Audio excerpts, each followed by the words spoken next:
Там госпожа Уило Ямълчи и нейният съпруг купуват жилището си къща преди 25 години, през 2000-та година, за скромната сума от тогава 275 хиляди канадски долара, или това е около 312 хиляди щатски долара. Сега, ако решат да го продадат, могат да вземат за имота си над 2 милиона.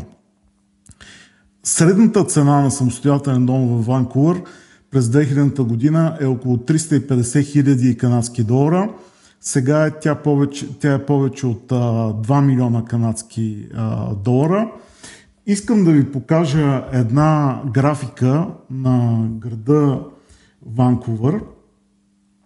Виждате тук какви са цените на жилищата и естествено е по-скъпо, колкото по-си към океана.